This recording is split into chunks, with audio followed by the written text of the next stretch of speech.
create the right sketch, consider 4 things. The most important is to understand and agree with the skin on how you'll work with it.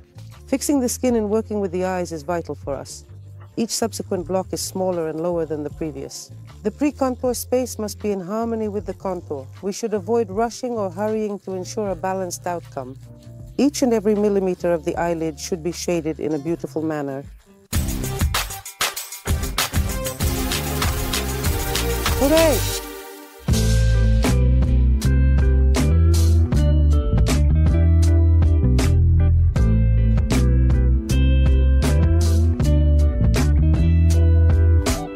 Hello, I'm Olga Kostinetskaya. Today on Hanafi Color Pigments channel, we'll perform shadow effect eyeliner procedure. Olga Kostinetskaya is an internationally acclaimed master instructor in the art of long-lasting aesthetic makeup techniques. In the profession for over 16 years, author and trainer of advanced courses for permanent makeup artists, Olga has trained over 5,000 specialists, an expert in long-term aesthetic eye makeup, a speaker and judge at congresses and competitions on permanent makeup, a makeup artist and stylist. Olga is known for her delicate and airy work. What is her secret and how does she manage to flawlessly perform each procedure? See more below. Before starting to draw the sketch, we must stop and carefully examine the morphology of the face. Why? Because every face has significant asymmetry. It is sometimes less pronounced. In this case, it is very clearly pronounced. One eye is larger and it is the left eye, which I will start with now. He is always more open, the crease is more readable. The right eye is always smaller, often it is even more deeply set. To make the right sketch, consider 4 factors. The first is the eye shape, then look at the eye size. Then we look at the placement in terms of whether it is ascending, descending, or harmoniously positioned. And it's important the eye's positioning in relation to the volume of the eyeball sunk in the socket hollow. These are harmoniously placed eyes, protruding or deeply set eyes. We have already outlined a slight translucent line towards the tail, following the relief of the bone. We thoroughly double-checked ourselves in the folds, got into a minuscule tiny goose foot, and now we can move forward to sketching as a whole. We draw the tail with the sharp edge of the pencil. Then we rotate the pencil to a flat position and pick up the first eyelash. And I do not merely draw a line using the pencil tip, but instead I simply apply the texture of the pencil to the roller of the torsal plate in order to be able to later blend this texture to the required height that is necessary. Each eye has its own eyeliner. A flat brush is suitable for a flat surface, while a voluminous round brush is suitable for the edge. Here it is very convenient to grab the edge of the pencil with a flat brush and blend it, grab it, and just move it slightly higher. When it becomes uncomfortable, we rotate the tongue towards the surface of the skin and begin rubbing as if erasing the boundary of the product that has been densely applied, thereby dissolving it into the tone of the skin.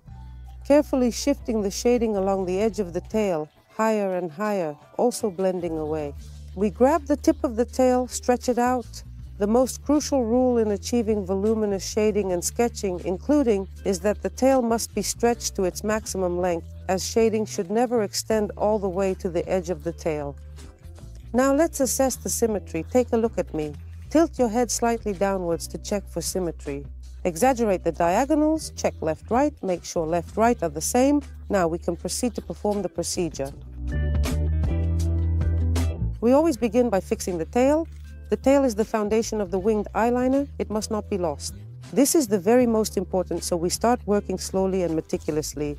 With the big finger, pull the skin towards yourself with the index or middle finger away from yourself, and with the little finger downwards in 3 directions towards yourself, away from yourself, and then move 90 degrees to the skin.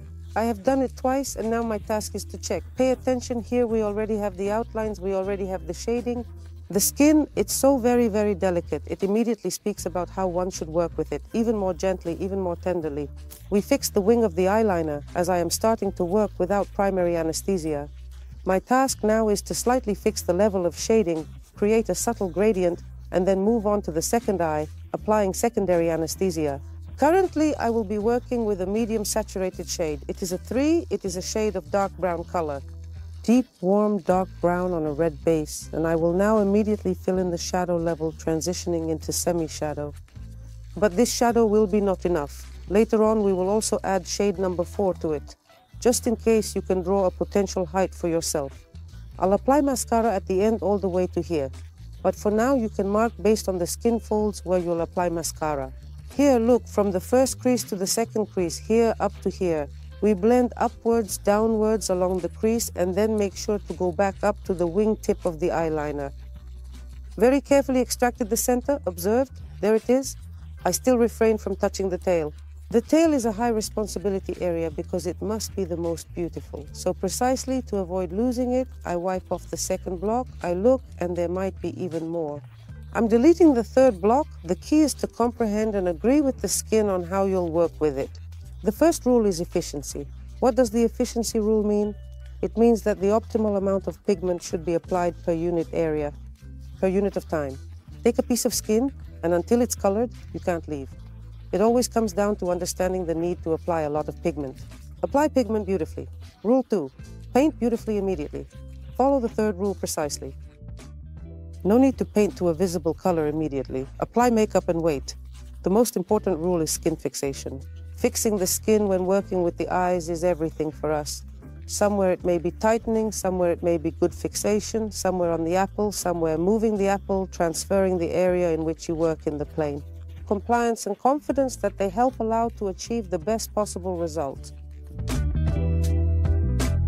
We go back to the initial and second regions we have shaded. While we wait for the pigment to rise, we continue to layer additional colors on top of each other.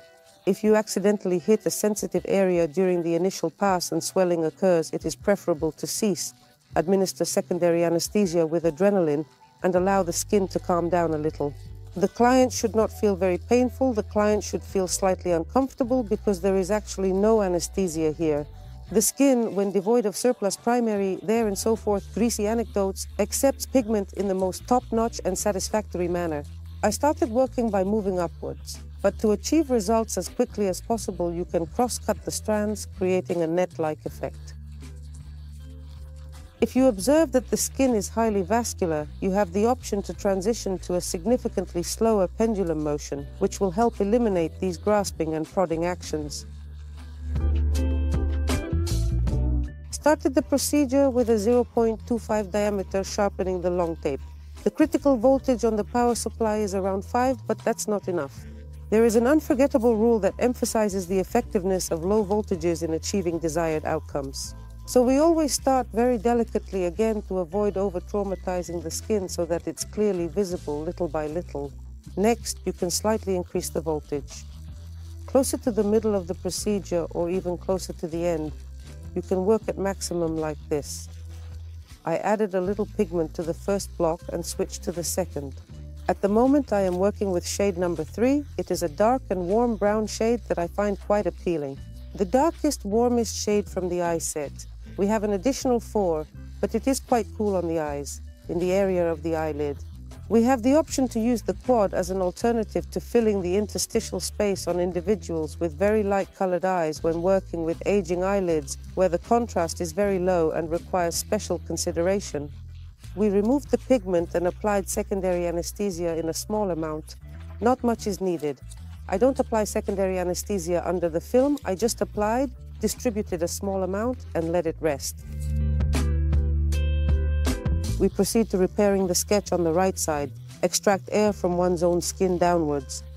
A little bit, not 90, but more like 80 striving, and off we go, entered the skin from the air. The outer corner area of the eye often raises many questions and a lack of love from the masters. For some reason, there's a belief it doesn't take color well there, that it doesn't paint well. No, everything paints well if you understand the skin type. She's just a little denser.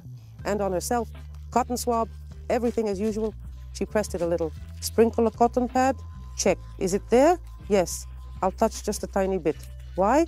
Because I need to not only fix it right away, but also blend it. So it's not just a stripe, but specifically a stripe. And with a slight shading, the potential first touch and the first rhombus, the first block that I will be laying down. I am absolutely sure that there is color there. I will slightly lift the pigment. I want to take something a little warmer and lighter. Right now, I dipped my nose into the 3 and 4 to get the desired result with just one touch. Black tails are not drawn, with few exceptions, unless your whole drawing is in an achromatic color scheme of black and gray. In all other cases, you should always draw the tail with a medium brown color. This is because you can make brown darker, but you can never make black lighter. Millimeter by millimeter, we fill in the area of the first rhombus. I have already mentioned that I divide the area into certain blocks. This allows you to fixate and not jump from place to place. In addition to cutting towards oneself, cutting away from oneself, but I do it as scattered as possible. You might think I'm always in my skin, but now, when I need to increase efficiency, that's when I make this little resistance mark. A stroke from myself, short, as if from the edges of a tail. With the same stroke, I fill in small imperfections. For instance, if suddenly the shade is not visible or there is a small gap, I've finished applying the first layer and now moving on to the second one. To give you a visual, right now I'm working with these diamond shapes to outline for you. So, the first block, it's the brightest, the most intense, the highest. Next, we'll dissolve the skin tones. Currently, the goal is to apply medium dark brown shade as much as possible. Each subsequent block is smaller and lower than the previous one, and the closer to the inner corner of the eye, the less saturated it is. Again, I am creating a flat area between the fingers no more than a centimeter. And we begin working. The second block is hard to work with. Either shift the angle significantly, but then there won't be a flat surface. Thus, the initial block movement in any direction towards the stroke is crucial for success. We can now proceed to the second block and commence working on it. Here, please have a look. I adjust with 2 fingers and gently press the lashes using my pinky finger. If you find yourself needing to adjust the skin in a way that requires your fingers to touch the drawing, it is advisable to use a cotton pad for fixing. If the client's eyes are excessively watery, then we must absolutely not rush to any place, not hurry or move quickly in any way. Every millimeter of the eyelid should be beautifully shaded. This is especially true for the roller zone from the orbital plate. This is the very little bump that is located above the lash line. I shaded in that direction, but it's not enough. And now I will work on myself in the same way, and exactly the same ingredient. That is, I will go very close to the lash line, and I will carefully disperse a series of dots.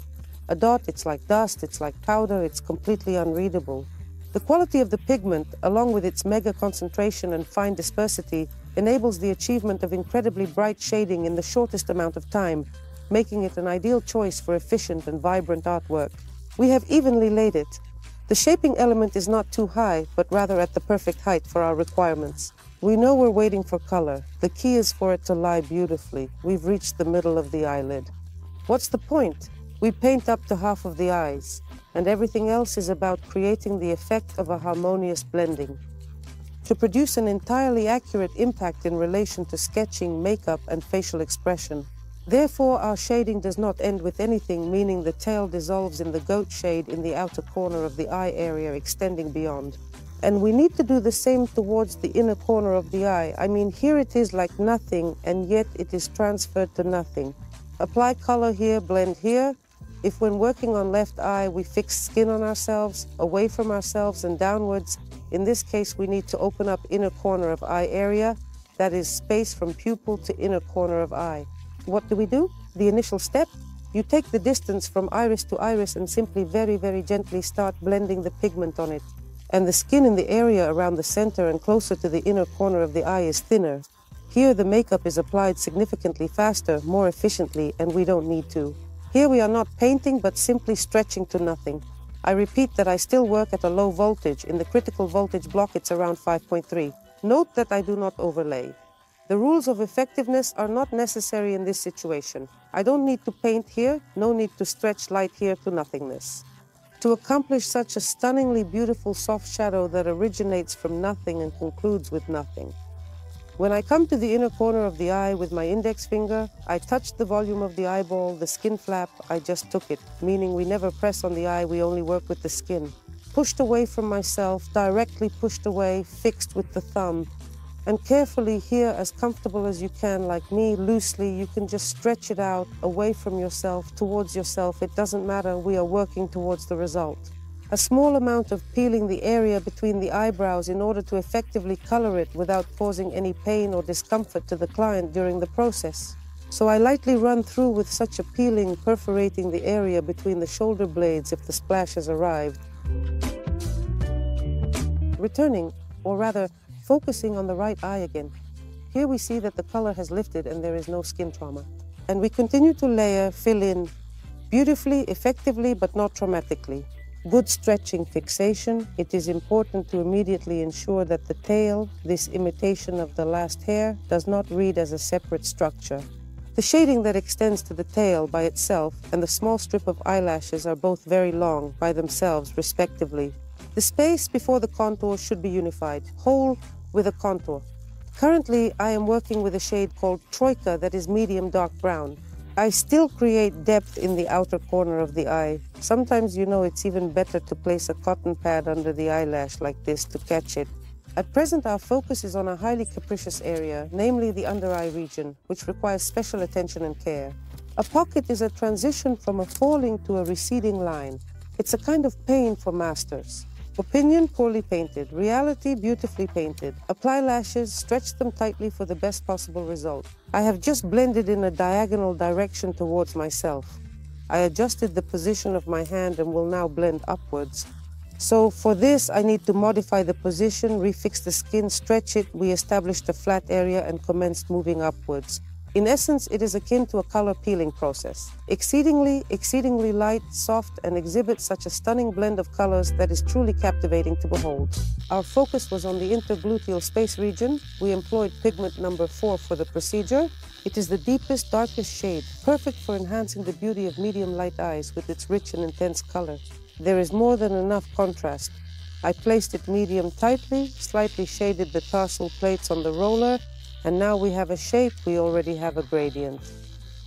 And the task is to smoothly blend all the transitions as beautifully as possible. The ultimate goal is to extend the very lightest shade, the skin tone. Proceeding to the final details. I opted for shade number 3, picked up a small amount of shade number 2 and blended it right on the nose for a seamless finish. 2 colors from the set by Olga Kostinetskaya and blending rules are used. We always blend out from a darker shade and stretch or blend the color through medium to the lightest shade of skin tone in order to achieve a seamless transition.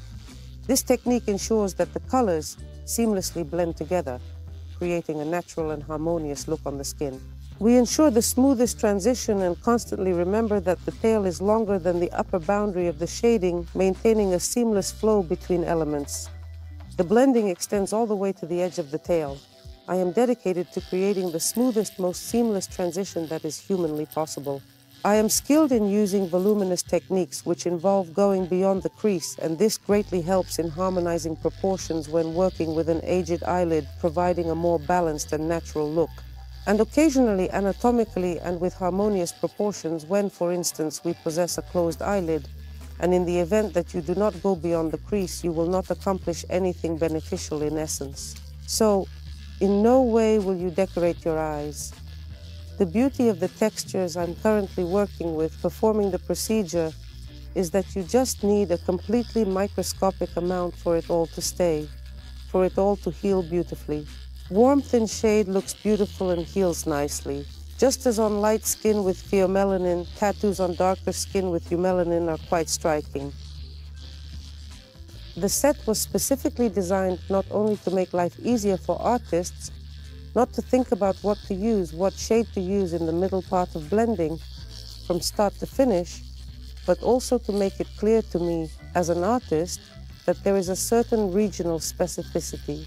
Our country is very large, and in some regions lighter eyes and fair skin prevail, while in others, like where I live in the south, darker shades dominate, including eye colors and skin tones accordingly. To assist the masters in achieving brown shades more frequently during the healing process of blurred areas, we have specifically designed and created this set of tools and resources.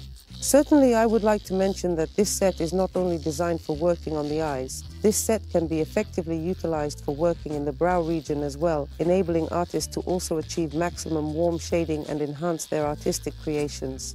These pigments should not be applied in a heavy or dense manner. They simply blend in immediately. Enable the creation of beautifully fluffy gradients. It is an absolute pleasure to work with such a wide variety of shades because, in addition to the range of brow shades, you can also add a diverse selection of shades specifically labeled for the eyes. However, it is important to note that these eye shades are simply more variations of brown, providing even more options and possibilities for achieving the desired look. The color brown appears on a base that is either yellow golden or a warm red orange, creating a rich and earthy tone.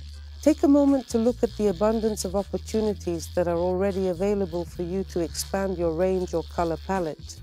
We are nearly finished with this eye. I will allow it to rest for a little while now. Here I notice a small detail that I would like to add, but rule number 3 states that we must wait for the color.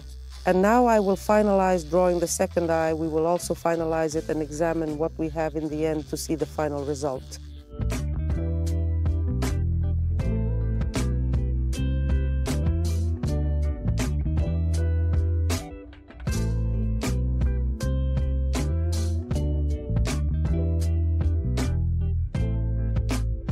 We have completed the procedure. Just a reminder, we did a shadow effect eyeliner using the Hanafi color pigments set for eyes and eyebrows.